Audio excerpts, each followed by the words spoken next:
who's online now, especially the panel. And I'm going to let the panel introduce themselves since I don't have my cheater sheet, and I don't know who's going to be the head panelist. So I'll turn it over to Heather. I think she made a comment there. So I'll let you run it from here on in. Heather, it's all yours. Thanks, Richard. I really appreciate you.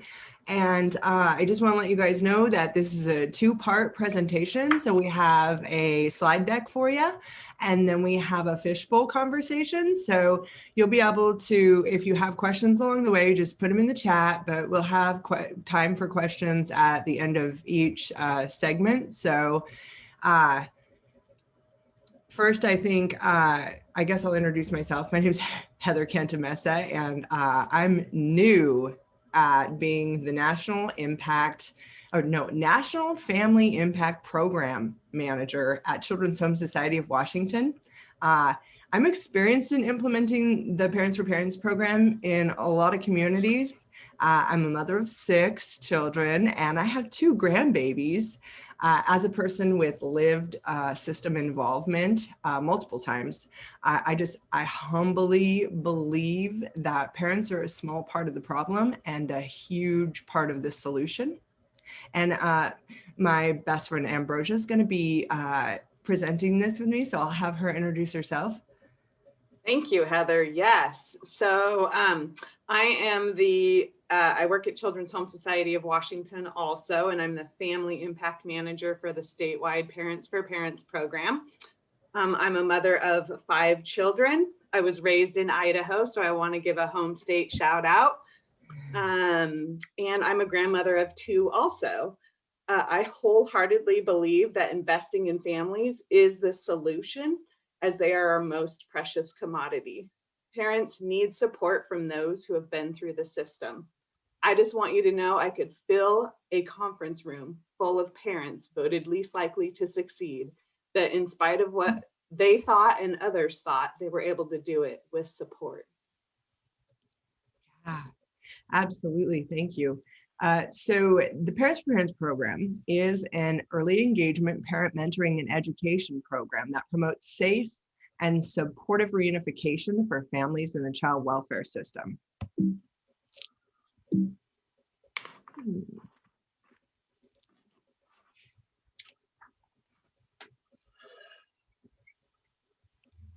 So how many of you have been inspired by the transformation of a parent going through the system? So I really believe that this is the essence of being a parent ally, which is what we call a parent with lived experience. And for working in the Parents for Parents program, something like has driven them, or someone has planted a seed in them, and you actually see the harvest. And more importantly, they see their own potential, and they're able to help others see past their own circumstances.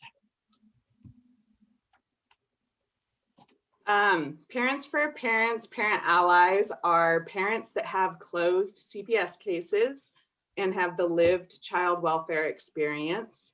They are parents that have done the hard work of healing what brought them into the system, and they are able to help others get into a positive stance to navigate their case. We are translators. We help parents see the solution, not just stay focused on the problem. And most importantly, they live a healthy lifestyle and can model that to parent allies that they work with and parents in the system. Training that is provided at the Parents for Parents program have specialized and ongoing training that may differ from other parent ally groups or movements. Our model has this built into the model fidelity. It includes stuff like clinical supervision, where parent allies can have the support to work through things like triggers, debriefing, secondary trauma, and work out program struggles. In addition to that, there's things like understanding the system, understanding court structure, professionalism, confidentiality, de-escalation techniques, knowing resources, training on the manual that is our model, data collection, and many of the others that are listed here on this slide. So why is this work so important? I feel like when I meet with a parent and I tell them where I've been and they see where I am now, and something magic happens in their eyes. And we have this, and I always see them as like the parent that's going to make it, right? I'm always working with the parent that's going to make it. And something kicked me out. And let me just pretend like that's not happening. And so we build this instant rapport. And then if I help them and they help 2 more parents and they help 4 more parents, it's this concept called generative capacity, okay? And it's really the process of exponentially building on what you want more of. And it was discovered in this research paper called Building Resilient Oriented Courts by Kelly Warner King and Rob Wyman. And Parents for Parents has this built into the model. So it's pretty incredible. The program structure at Parents for Parents has 3 main components. So we meet parents at shelter care hearings, which is that first hearing after they've gotten involved in the system. We also give support at other hearings and check in along their case journey. We teach educational classes called Dependency 101. I'll get into that a little bit later, so I won't share much on that for this slide. And then we do a lot of mentoring that can be like phone mentoring, drop-in mentoring, before and after classes, email, and as of now, like even texting or hopping on a Zoom with a parent.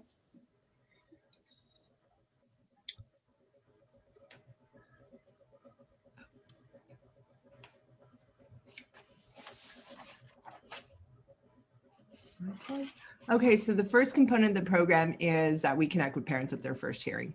It's our goal to be the first person that they see. We're like the welcome committee.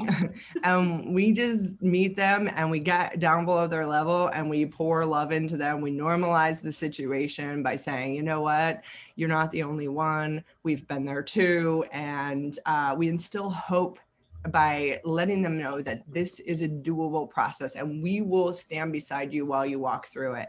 We exchange contact information with them so that we can stay connected, and we give them resources if they mention that they need something, because we're like resource brokers and we have this wealth of knowledge, not only like about the resources, but how to access them. And then we collect a little bit of demographic data, which is what you're seeing on the screen right now. Okay, so the Dependency 101 class is voluntary. It provides a certificate to the parent. This class is a 2-hour class that helps parents understand what is expected of them during a case. It starts with a short video of professionals and parents giving tips. There is a folder full of additional tips, tools, and resources that help the parents feel empowered and understand what is expected of them. This class also has the stakeholders present a short 5 to 7 minute on their role, tips on how to work with them, and things that they see parents doing that helps move their case forward. The presenters could include folks like judges and commissioners, an AAG, Assistant Attorney General, the parent's attorney, the CASA guardian ad litem, a child welfare worker, and 2 parent allies typically share their story about how they got through this. I want to slightly highlight that during COVID, the way that these classes are working has been different. So some areas are doing one-on-one with a parent and guiding them through the class via Zoom or phone. It's modified and impacted the numbers of parents supported, with courts going remote. And so we've really had to rely on the stakeholder group that I just listed to get parents to us during this weird time that hopefully changes soon. Dependency 201 classes is currently not a part of the model. These are also voluntary and provide a certificate of attendance to the parents for each one that they come to. These classes were created after parents gave suggestions that they wanted more information on other subjects during their case. Coming to these classes is an example of going above and beyond, and it equips parents to continue to move their case forward. We are currently working on standardizing this as part of the model. Topics are more life skills focused and from a lived child welfare perspective.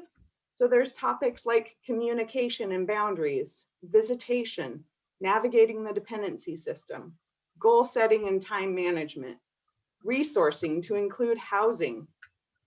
Some areas weave in additional topics like parent support groups, protective factors, parenting classes, science of hope, adverse childhood experiences and resiliency. So with staffing Parents for Parents, you've got your parent coordinator who is pretty much the face of your program. They run everything. Ideally, they're a self-motivated person and they have skills to operate a variety of computer software, especially important right now. They demonstrate leadership qualities. You know, that you're inspired by them. Your community's inspired by them. Plus, they train and support program parent ally volunteers to ensure diversity and the capacity to spread the reach of the program. Children's Home Society of Washington is able to train your area on how to recruit parent allies, train them on program components, assist your site with the implementation process, and provide technical and expansion support to maintain model fidelity and ensure that each site is strong and well established. And the sites that I see that are most successful are rooted with good training, compassionate supervision, and strong stakeholder support. Post-organization functions. Typically, it's court or community-based organizations that work closely with the courts. Being located close to the courts is ideal if it's a community-based organization. They're tasked with things like helping with the budget, billing, and in Washington holds a contract with Children's Home Society of Washington, whom owns this model. They hire the parent ally coordinator and provide stipends to the other parent ally volunteers. They contract with a clinical supervisor to provide support to the parent allies in this work. Regularly scheduled time with parent allies to work through things and debrief. There's administrative support, and programs need things like office space, class space, phone, and other program supplies. So it's really essential to pay parent ally volunteers for their time and expertise. And Parents for Parents sites across Washington state and in other states have explored multiple options for providing stipends to parent ally volunteers. Some sites provide gift cards, while others are able to subcontract or just bring them on to the agency as part-time employees. And we are only as strong as our partners. And by nature, we're super frugal. I mean, we're used to doing a lot with a little, and we also get used to managing like braided funding streams to start up and expand the work, and then do extra things like add in classes and offer parents protein bars and shakes at hearings. And our program director in Spokane assisted me one time to secure a grant through a local philanthropy foundation, and another award for the statewide social justice grant through my school. So we find things, and also our stakeholders send us ideas too, like, hey, maybe this grant will work. So It really is a partnership. We also utilized our Department of Health and Welfare to connect parents with parents that we identified in the employment and training program. And also, we utilized our local educational institutions to fund parent ally volunteer work. So we got pretty creative. And we really do rely on our relationships with our community resources and dependency professionals and the stakeholders on our advisory committee. We need them to build and guide and sustain and just really support the work that we do. So the elephant in the room is, does this work? I first want to highlight that I wholeheartedly believe Parents for Parents is the solution, because just like with kids who have a high adverse childhood early experience, ACEs score, and they need that one trusting adult, parents involved in the system with typically high trauma need that one person too, and parent allies are that. This is a picture of Spokane's local Reunification Day celebration. It is a yearly event where we celebrate all the hard work it takes to reunify. It's an opportunity to unite stakeholders and parents to celebrate. Usually, and sometimes it's within courts, and it's celebrated when families get their case closed. And it has stuff like food and cake, activities. The shirts that we're wearing say people change, families reunite. That's a fundraiser opportunity to fund the yearly event. Yeah, it's also a great recruitment opportunity. So to get more parents on board, to do the good work that we're doing together. So we've been getting research for quite a while, even though we're a fairly new program and in design mode. Early research studies found an increase in participation in the court process and an increase in compliance of court-ordered services. And parents not only had a better understanding of the system, but their attitudes about their involvement and their perceived control improved. Outcomes are in the Children, Youth, and Families review were based off of the pre and post surveys that we use to measure the effectiveness of the class, which is really exciting. So in 2020, our latest research came out, and it was the Capacity Building Center for Courts and the University of Nevada that did this latest research. And it showed a positive relationship demonstrated between parent participation in Dependency 101 and increased reunification rates, a difference of 17%. 70% of parents who participated in Dependency 101 reunified with their children. 53% of the parents who did reunify with their parents. There was a positive relationship between Dependency 101 and a decrease in termination of parental rights, a difference of 13%. 26% of parents who participated in Dependency 101 had their parental rights terminated. 39% of parents who did not participate in Dependency 101 had their parental rights terminated. For cases that received Dependency 101 and our whole program model, there was an additional increase, a difference of 26%, and an additional decrease in termination of parental rights to 20%. There was no statistical relationship between parent participation in the one-time 2-hour class and with length of until permanency. This may suggest that future studies should explore the additional parent support components and see if there is time to permanency.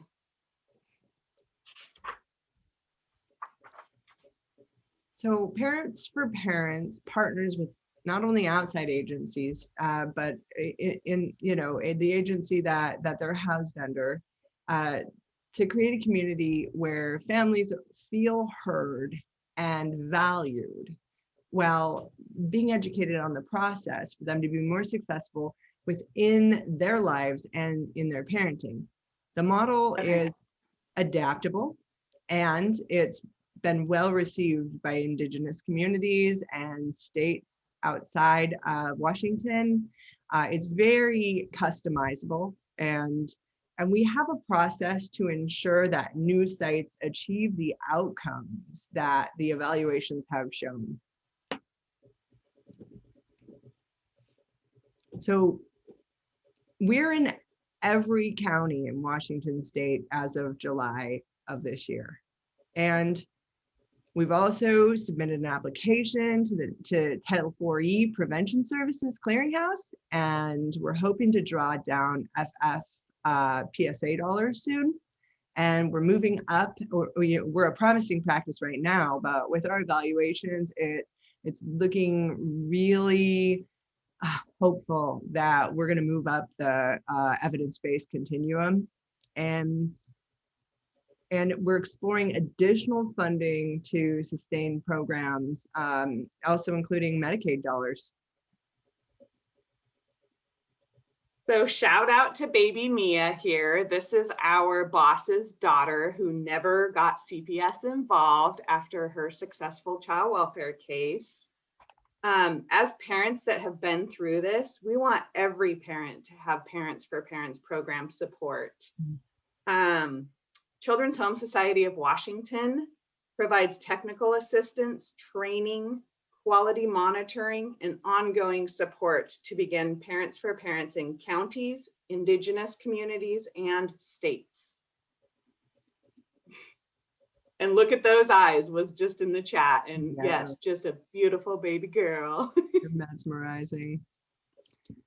So this is the time that we have for questions. If you want to put your question in the chat, we can read it and answer it. Or if you you can unmute yourself, I believe, and ask us questions.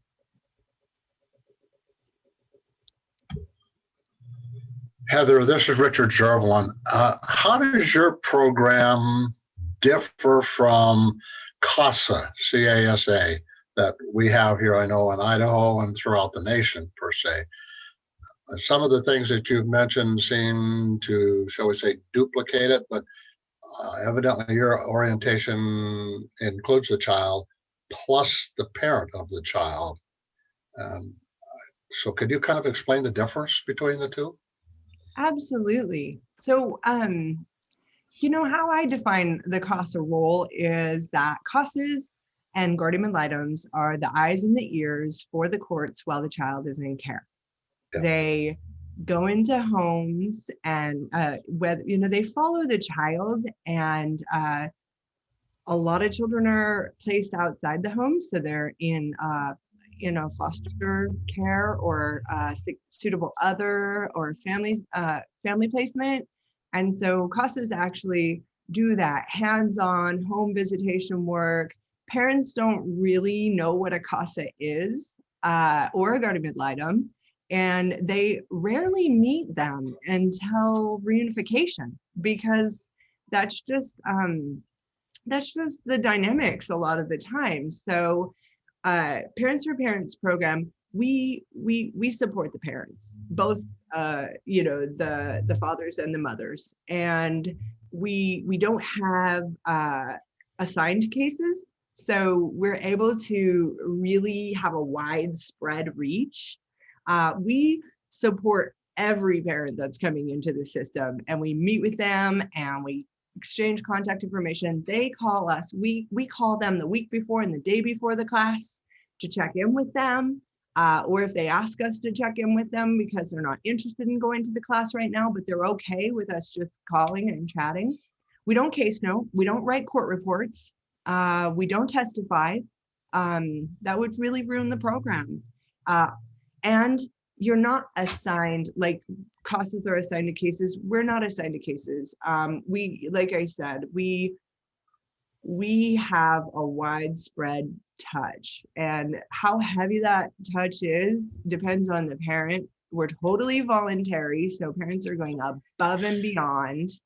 And yeah, so and when we were getting implemented into Spokane County back in 2013, they were wondering where do we classify you? How do we, how do we background check parent allies? And they tried to model the CASA program because that was the only volunteer program they had.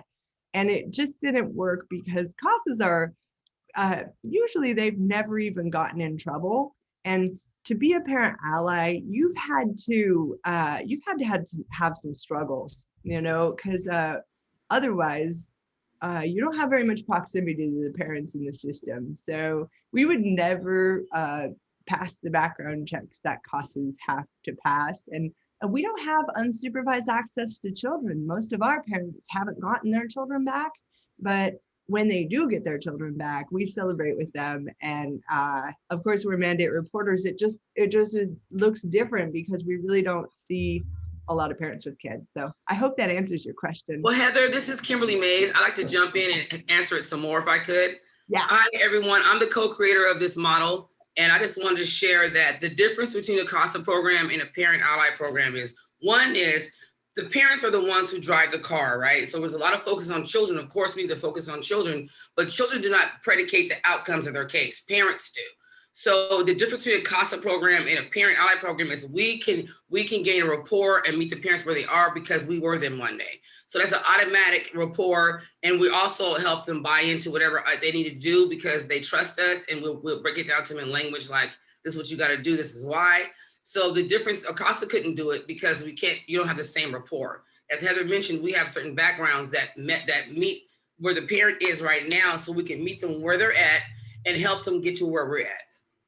Thank you. We do encourage, we introduce CASAs and guardian ad litems to parents at the Dependency 101 class, and we usually get them connected with a phone number to contact a supervisor. So after they learn who a CASA is and what they do, they're so interested to meet this person and see how their kid is doing, because we don't always get a lot of reports about, and somebody to talk to just about our kids that know as much as the CASA knows. So we love bridging that gap and making that connection between parents and the professionals so that they can build a working relationship with them. I've seen a question in the chat about how do we engage fathers? And I would like to answer that a little bit. I used to be the Parents for Parents program manager for Spokane. And we work with mothers and fathers. We collect father-specific resources to talk with the father and connect him to things that will help him in his case. I also used to share with parents like that it's plan A and plan A. So it's really that fathers can reunite as a single father too. It's really about like who can engage in services and get where they need to be safe so that they're an option for their kids to come to them, and hopefully mom is doing the same. But, because there is this thought that moms get all the priority. And I think that there's some truth in how much more services are mother focused than father focused, but we do have like lots of resources for dads, at least in Spokane and throughout the state. So dads matter too. Yeah, and we have Dustin here. He's a dad and he's the Parents for Parents program coordinator. So, and we really try to we do recruit dads. So go ahead, Dustin.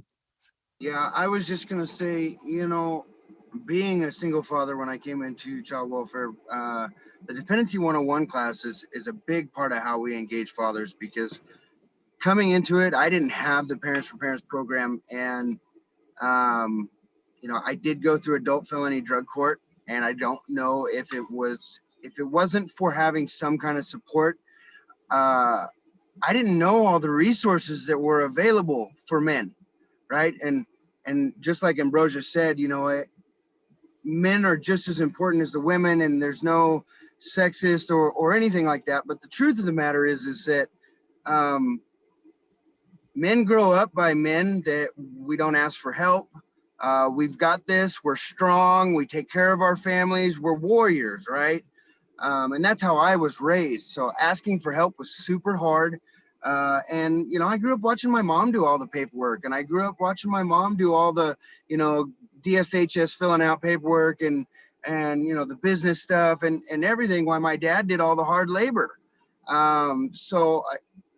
For me, a Dependency 101 class, having all those resources in one spot, and people that I can ask questions to, and then just the support of, because we do try to have diversity as far as moms and fathers that have been through the system, so that we have every aspect of parents to feel comfortable talking to somebody and different stories for them to share. Mhm. Yeah, we're very mindful about even, you know, all four of us today have struggled with substance use disorder, and not every parent involved in the system, a high number have, but not every parent. So we are mindful about having diversity so that we reach and speak every parent's language. We, you know, we want to connect, and having that those similarities, that helps a lot. And Heather brings up a great diversity thing. So, you know, I'm a parent that identifies as having a disability. And so my perspective of navigating the child welfare system had differences, even though, yes, I'm an addict also. Incarcerated parents, that's going to be the other panelists will be able to answer that well. And I had mental health. And so I came in from and domestic violence. So I came in with really a myriad of experience, and depending on what the parent is going through, I could share more tailored pieces of my story. This is Kimberly, and I'd like to respond to the incarcerated parents piece. I'm a formerly incarcerated parent multiple times, and so it really bothered me. I knew firsthand that it was like a pipeline determination. So when I became coordinator for King County Superior Court, I advocated to implement the jail project, which means we go into jail with parents who have open dependency cases simultaneously incarcerated, and we give them the same kind of almost as tailored to jail. So how you can navigate your case while incarcerated, how to reach out and use your voice in the best interest of your child while trying to do some parts of your case plan goals in jail, which is very hard, but you do something. And then they meet with us after they get out. That early engagement, we've never had not one person, but I think got out of jail and not reached out to us to continue forward. Yeah, we had that happen too. I took Kimberly's work and built on it and created a class that I was taking into institutions. And one of our dads, he became a parent ally and is helping us in the work. And funny is Dustin, one of the first parents that he reached out to is incarcerated. So we have a special heart for parents that are trying to navigate their case from behind bars, that are caught in multiple systems due to poverty and just their response to intergenerational trauma, and they're away from their families and feeling powerless. So you know, we really do strive to create equitable access to us, and not but you know, sometimes you just go that extra mile for parents that aren't able to reach out to you. I see Kim in the chat says, is there ongoing birth parent support groups beyond Dependency 101? We do have Dependency 201 that Ambrosia talked about in the presentation, that touches on everything from education, from how to make the most of your visits, to really delving into how to be successful and manage your case. And also some other, we're standardizing stuff. And we do have, it's not part of the Parents for Parents program model, but we do have a little life during CPS curriculum going on in Washington State that's very support group based. And and it's 12-step sort of looking, and it's beautiful. And We then have there's a hand raised. Chris. Hi, yeah, thank you. Well, first of all, I just want to thank you for sharing your stories and it's just the courage that you all have to do all this. It's just really amazing. And I think as someone that's worked in the child welfare system for, well, many years now, Idaho has nothing like this, and we've really needed something. And I know the conversations are happening now. When I think about this, behavioral health for years now has had peer specialists and recovery coaches, and these are people with lived experience. And so I think of this very, very much like that is the powerful advocacy and the support that comes from people that have gone through the system. So I have a question, and I think it's just, you know, the system is so adversarial and it's so traumatizing for parents. And I'm just curious how you even find birth parents to even want to have anything to do with the system again, because it seems to me like as soon as you could get us out of your life, you never want to do this again. So how do you even get people to come forward for this kind of work? I want to say one thing, if I could, Heather, Chris, that one thing we screen for, and that I definitely screened for after I hired a few people with an axe to grind, right? So we tighten up our interview process. You definitely, when we hire you, we ask you certain questions and make sure you don't have an axe to grind, and you have to have the heart like this. This is the posture we hire for. Hey, my case didn't go that great. I had some, the workers didn't do me good in some places, and this didn't work, but I did my part and I was able to succeed, right? So we want parents who can validate a parent's struggle. Maybe the social worker isn't nice. Maybe she isn't sending referrals out, but we want to empower them not to blame the worker, and how to still partner with whomever they don't disagree with, whatever, and for them to empower them to do what they have to do. So yeah, that's part of it. Yeah, I think go ahead, Heather. No, you go ahead, Virgia. I think so. Even when I started this movement, after hearing that there was pockets of work happening on the other side of the mountains, I tried to get Heather involved, and she's like, I am not trying to catch that stuff again. And I was like, no, seriously, like, we're a part of the solution. We're helping families get back together. Like, this is our core. And it took her a while, but she did come aboard, obviously, because she's here today. I think it's about like our heart in this and being a part of the solution that becomes enticing. You know, I think when parent allies with lived child welfare experience can share that with the prospective parent ally that you might be hiring, you know, or wanting to hire, we speak a language that kind of hooks them. Yep, and there's some that will never want to work with us, but there are a lot to do. And how I did it was I started mentoring parents, the ones that I was working with on the, helping them get their kids back. As they were progressing and I seen certain characteristics about them, I would say, promise me when your case is dismissed, you'll come work for me. So you basically recruit from that pool. And as well, you partner with the department, the AG office, even in the consults, and say, hey, have any parents you have who are amazing that are getting ready to reunite, please send them to us. So we definitely recruit in that manner as well.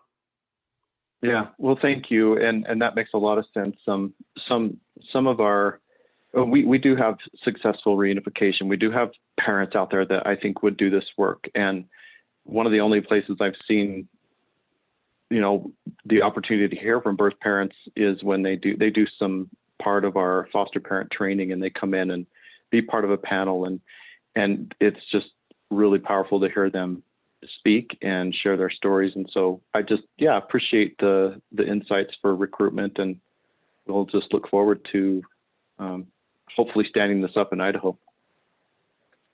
Us too. One last question, I think. I don't want to miss anybody's questions, but how engaged are the parent allies with extended family, or the advocates? But we're kind of like, we promote self-advocacy, so try to not advocate for, because we don't talk for parents, but we help them find their voice, and then we validate their voice. So everybody's truth and perspective on their situation is valid to us, and it's really important that they know that we get it. And in order to move the case forward and be successful, we've got a roadmap. And so with extended family, I know all of you have spent hours on the phone listening to a heartbroken grandma. In Washington State, grandparents don't have rights, and or grandpa or aunt or sister, and they are welcome to be guests at the Dependency 101 class and learn more about the system. We don't give them the pre and post surveys because our data is pretty, we like to keep it clean. But we actually give them a post survey. It's a little different, and it helps us to know how they receive the class and gives us feedback on how we can do better. And so we have a big heart because we have family, and we know how powerless they were when we were going through it, and all the pain that they encountered when they couldn't join our visitations, or they weren't options because they had a DUI 20 years ago or something like that. We've made a lot of progress elevating extended family voices with our voices to talk about these issues, and we've made a lot of headway with right. And Heather, I want to add that from my experience when I worked parent for parent, and I always encourage relatives to come, because relatives, once they come to the class, they be like, girl, remember they said in the class, you got to do that and that and that. So I encourage, I invite all the relatives. I've been to the courthouse telling you guys can come too. I want you to come. Even if the parents not there, sometimes the relatives come and the parents don't show up. That's great. Now they have the information to pass on to the parent, and take that folder with you and give that to mom when you see her. So it really works to bring about relatives to the class too. But as Heather says, definitely differentiate, not let them fill the survey out, because then we have skewed data. So. You're on mute, Heather. We have another question. We have like a couple more questions, but I feel like we are borrowing time from this really important piece. And we're going to leave the PowerPoint up because the Fishbowl participants want the PowerPoint to guide through the questions. So we'll take Holly, and then someone else wants us to talk about the training and coaching that parent allies receive before they begin working with parents. So maybe a quick touch on that after we talk to Holly. I'll be really quick. I just wanted to thank you for coming and sharing this vital information with us. The program sounds so powerful, and definitely see a need in Idaho. I appreciate Chris's comments about how it may work in Idaho. But my question is, what kind of an agency do you see being able to carry out a program like this? Because if it came through child protection, I'm seeing the parents would see it as another system, and you wouldn't be able to build those relationships that you build because of the leveraging of power and things like that.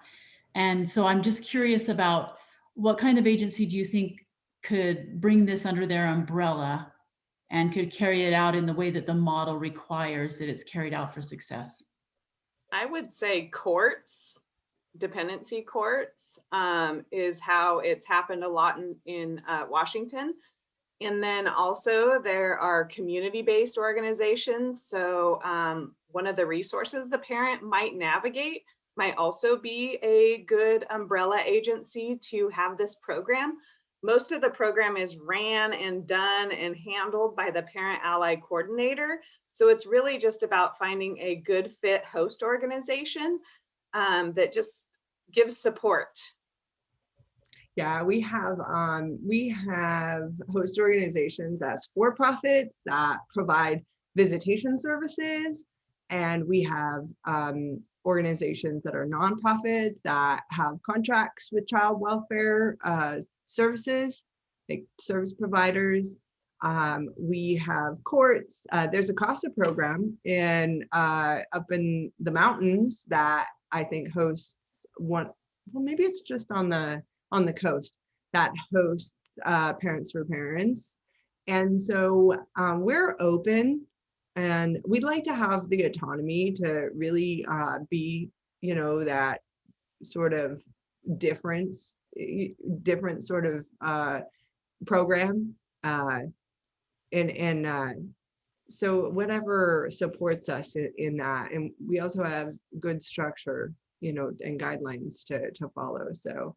And excellent training, just to briefly touch on. And it looks like in the chat, people are willing to hold their questions, and maybe we'll have time after the Fishbowl.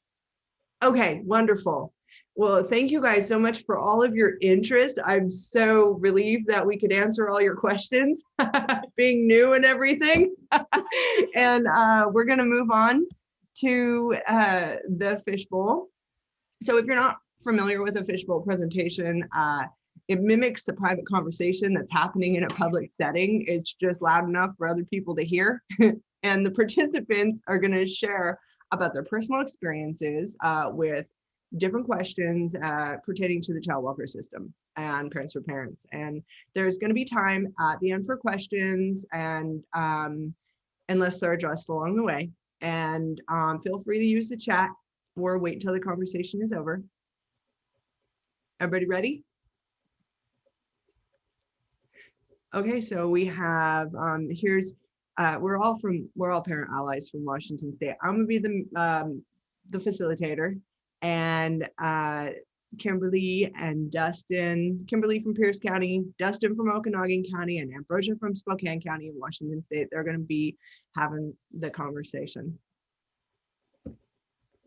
Okay, so also, let me back up. Kimberly and Dustin, could you introduce yourselves, please? Hello, I'm Kimberly Mays. I am a mother of 10.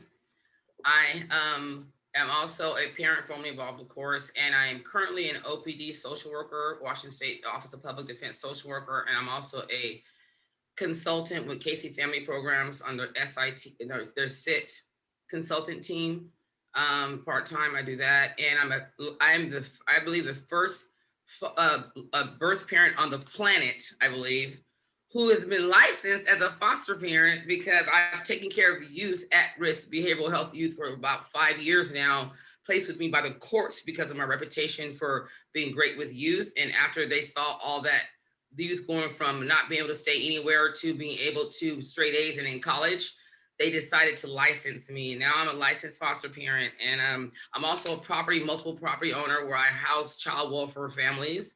I got 2 little mini mansions I was able to purchase for our families, because housing is a leading barrier to even self-acclimate, much less reunite. And I have a master's degree as well in public administration. And I'm the co-creator of this model of Parent for Parent program. Thank you so much for being here. We really appreciate having your expertise and your support in this presentation. And Dustin?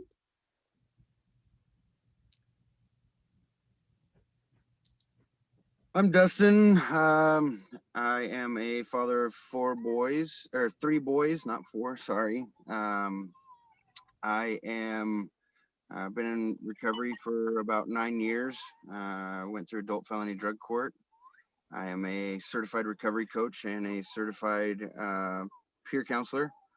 And just kind of short and sweet, I'm here because I want to give back what was given to me. Mm-hmm. Thank you so much, Dustin. Your time is appreciated. And so first question, as parents who have gone through it firsthand, let me get to the question. Why is early engagement and early support so important?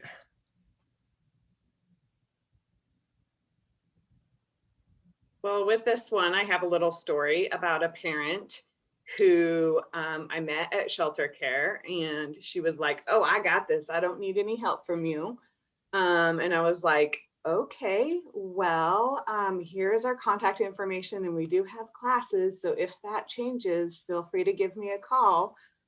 Because we do let parents have a choice in engaging in our program or not. It's not court ordered.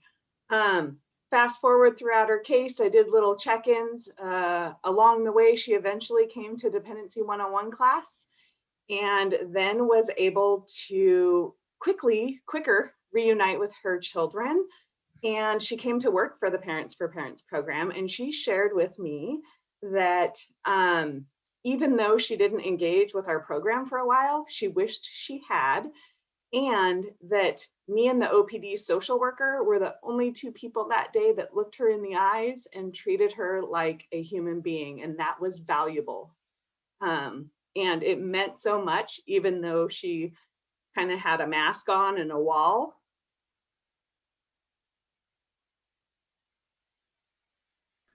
And this is Kimberly, and I think this for me, and I just want to share my story real quick, not my story, but my experience. So I've had 5 dependency cases, 4 were unsuccessful, which culminated in me losing 9 of my beautiful children, rights terminated.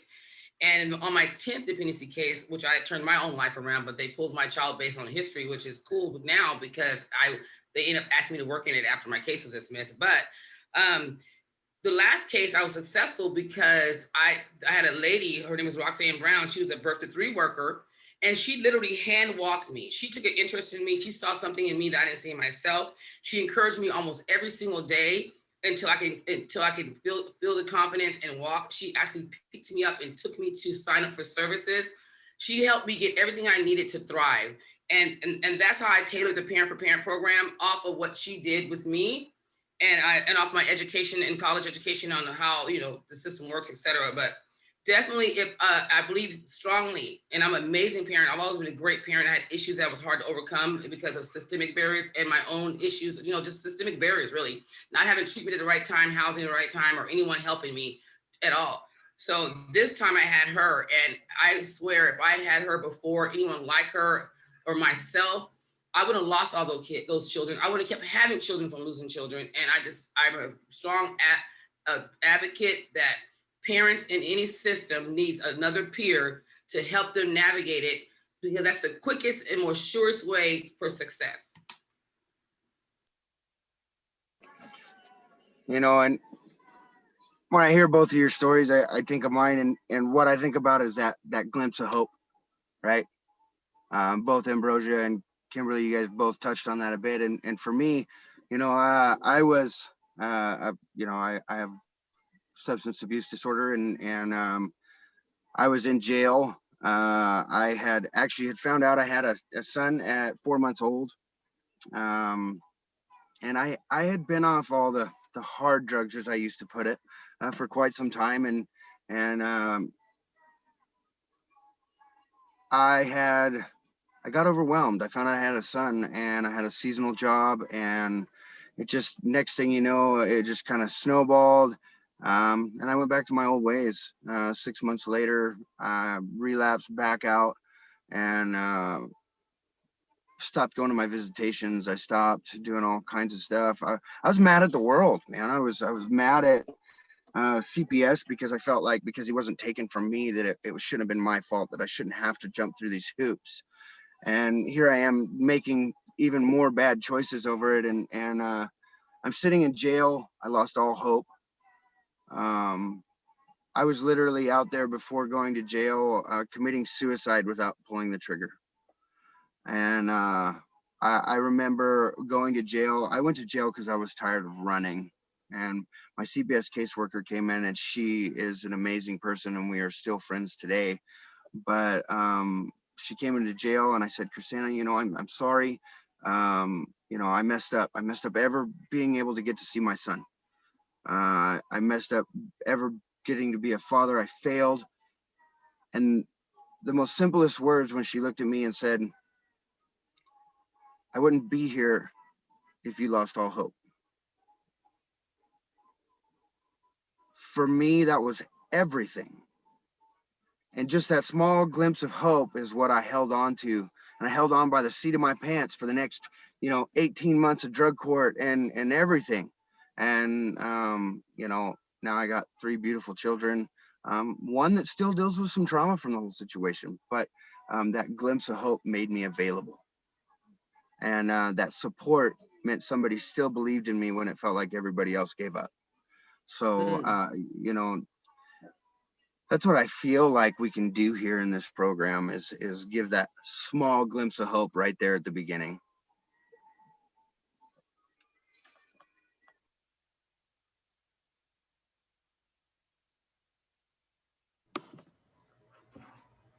So in your guys' experience, how do Dependency 101 classes and other education help parents?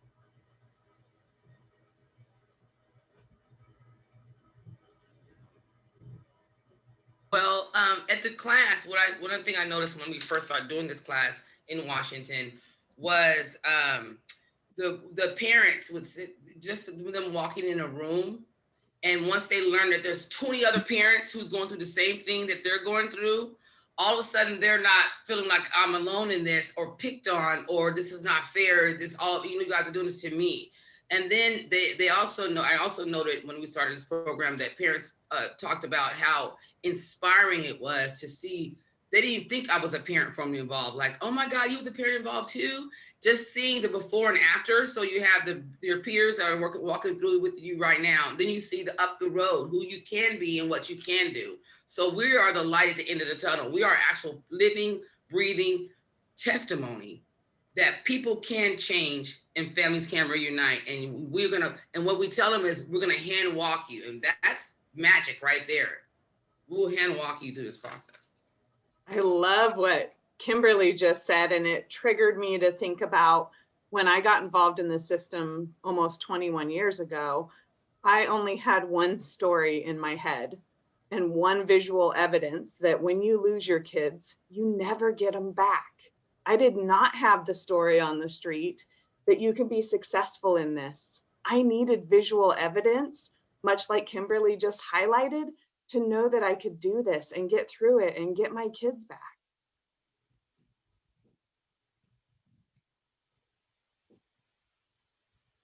It also reduces the stigma and biases both ways. So parents come in thinking that the AAG is definitely the enemy. Okay, he's the prosecutor, right? And the CASA, and you guys all want to keep my kids. But after each stakeholder passionately explains their role, their expectations, and what parents can do from their perspective to get their kids back, it's all positive. And they all say, we want you to have your kids back. Once they see out their mouth outside of a court setting that each party wants their kids back and are giving me advice on how to do that, that reduces the stigma and biases the parents had against the enemy, as far as thinking the department's the enemy and everyone's the enemy. And social workers, AAGs, and guardian items have come to me and said, oh my God, my life and my perspective has totally changed around parents. Because once you're on the other end of trying to pour into a parent, it's different than your role, right? So that they get the pleasure of coming out of their role per se, a court session, and just get in a class and just be another person in a room and to pour their heart out to parents. And that's what they do. They actually pour their hearts out. And parents can feel the AG saying, we want you to have your kids, you just gotta do this, that, and that, and so that's that they leave feeling hopeful. And and most parents leave without thinking these are the enemies. And then that helps other parents to take the power back. Okay, now it's in my hands with supports, I can do this. Yeah, most definitely. I agree. Being a recovery coach and a certified peer counselor, we're all about breaking that stigma on the us versus them. It's one team. And that empowerment piece of we do with, not for, right? So what justice are we doing anybody if we're going to case manage something and we're like, okay, what do you need? I need housing, I need this, I need that. Okay, I'm gonna go look up resources, I'm gonna bring you these numbers, and then these dependency 101 classes, and then, you know, furthermore, our 201 classes are more specific, and you know, we're doing with, not for. By the time they leave that, we're hoping that they're empowered enough to where I can navigate a WorkSource website. I can feel comfortable calling an interview phone call. I can, you know, feel comfortable picking up that paperwork from DSHS. I mean, I know it sounds simple, like food stamp paperwork and everything, but for me, it was so overwhelming. Even today still, like I've come so far from where I am, but I get certain paperwork that I have to fill out and everything, and I look at it and I'll read questions and I'll overanalyze it and I'll overwhelm myself, and you know, it's that class saying, like, it kind of keeps it simple. Like, these are the things that need to happen. These are the things that you can do, and these are the things that are available. And we're here to, like you said, not necessarily walk through that door for you, but we'll walk through it with you, right? We'll talk you through it. You know, things that may work better. You know, but you're able to navigate it yourself. You're able to self-advocate yourself. Use your own voice, and you know, that other piece, just like, you know, Kimberly was saying, is, you know, we are that bridger. We're that bridger between both. It opens up that one team, because you have one side coming in saying, these are my roles and this is how I'm here to help, not how I'm here to hurt. You know, and then you've got these parents coming in that are able to, this is how I'm feeling and I'm overwhelmed and I don't know how to do this, right? Most of the times we're here because we don't know anything different. And sometimes we don't know how to, we're scared of change, we're scared of whatever. And, you know, gosh, it puts everybody all in one room, that you have fear, you have emotions, and then you have roles and structure, and you put them all together for a big understanding. So I think it's amazing. Yeah, I'm getting super excited. And I want to jump in because I want to let you know, Dependency 101 is everything I wish I would have known about the system and things I didn't even know I needed to know. And when parents receive that education, they make better decisions for their families, right? They know that accessing resources shows the court that they don't need the court in their life to help them with resources. Like, they have the power to access that. And when you're living in poverty, resources are the difference between having everything and having nothing. And they not only know the roles, but they know how to engage with those stakeholders in the system and what to ask them. It gives them a common ground. And we are translators of experience across social classes, because not only are we opening up a forum for the stakeholders in the system to say, here's where I am, here's what I do, here's what I expect, and here's how to talk to me.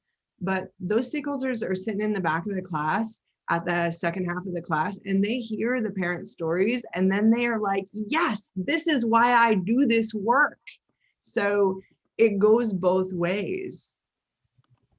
That's all I got. Heather, I just got a notice that we have 5 minutes left. Oh. So I don't know if there's a most important thing or if we open it up for questions. That's, you feel free to guide us. I think what's important is the why and the how real quickly. So the why, parent allies are really important for us. Parents have been successfully navigating the system to utilize, is because, one, we already know how to get there, but if they have to be successfully reunited, or a positive permanent plan, because you can't tell a story if you didn't succeed. You can't say, oh, this is how I failed. So we look for parents who are succeeded. Although we're starting to utilize parents who did not succeed in another venue to help find out how to stop that. But the parents program impacts our system in multiple ways. One, it reduces the degenerative cycle of ACEs, right? It helps change the generation around, where the one parents that we stop, and then we affect our children and our relatives. We help keep people out of the system in our communities by grabbing parents who get ready to be pulled, the kids about to be pulled by CPS, going to the meetings with them for VPA and VSA meetings, right? Trying to keep parents out of the system by helping in that area. We also help build generative capacity in our state.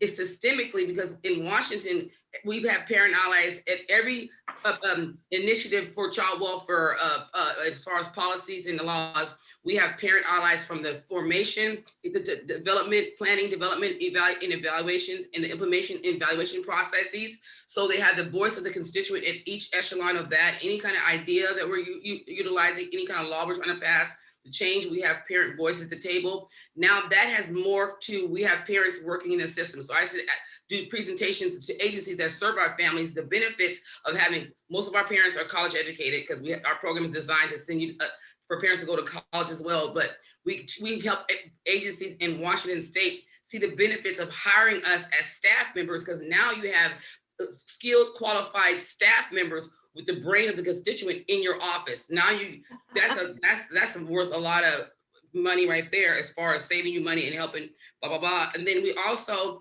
in our state now, we have OPD social workers who are professionals. We have 2 case carrying MSW CPS workers, both in Seattle and Pierce. We have parents who are in training in college right now, studying to be attorneys in our system. We have directors of agencies that oversee child welfare. So we're in every echelon of our state, in every agency, entity, treatment agencies, mental health agencies, and most of us are managers by now. So we've created generative capacity in our whole state by investing in the families in front of us, bringing them to your table so that you can help make these plans for your constituents. Because how can you make a plan for people, about people, without the people at the table? So that's what I want to leave with you. For the people, about the people, have them at the table, and you're going to be way more successful. Thank you. I really Kimberly. apologize. If anyone has anything else, I didn't want to cut the conversation short, but man, Kimberly, you do so well under pressure. I spoke fast. I hope you understood my non-English, but that's important. Anyone else have any closing thoughts? And I apologize that we didn't manage our time as well as I thought we did. I just want to thank everybody for having us and giving us the opportunity to, make this bigger, because it really is bigger than us. And we started our program, all you people in Idaho, with a $25,000 a year. Yeah. Right? And we started, and we was able to maintain by paying parent allies, spending $25,000 a year. And we got to this, we elevated even with that small budget, because parent allies give 110%. So when you bring on your parents, they're not going to just be stuck in that model. Okay, I get paid $25, I'm done. We're going to do the extra free work, because that's what we do. We live and breathe it. But a lot of the budget goes straight to parent ally compensation, because that's the most important piece. Yep. Now we're better funded. Thank God the legislators gave us more funding. They made us a model for our state. So now but you can start. I want to encourage everyone in Idaho. You can start with a shoestring budget if that's all you have, and you'll have parents who are going to work with you within that budget. I hope you reward them later when the money gets better. Yes, thank you. Thank you, everyone. I hope you have a fabulous and I'm very lucky St. Patrick's Day. We didn't make no questions either. Oh, I'm so sorry. Did I mess the questions up? I apologize. If you guys have, I mean, I don't want to run. We would run over. Okay. And borrow time from another workshop. So if you guys have questions, I have an email, and so does my supervisor. Oops. And we can make those emails addresses available to you. There. On behalf of the Idaho Children's Trust Fund, Ambrosia, Heather, Kimberly, and Dustin, thank you so much for your presentation today. And I know there's a lot of folks in Idaho who will take all this information seriously and try to figure out how to, shall we say, put the gap together in that respect to solve the problems of our children. Thank you again. Thank you.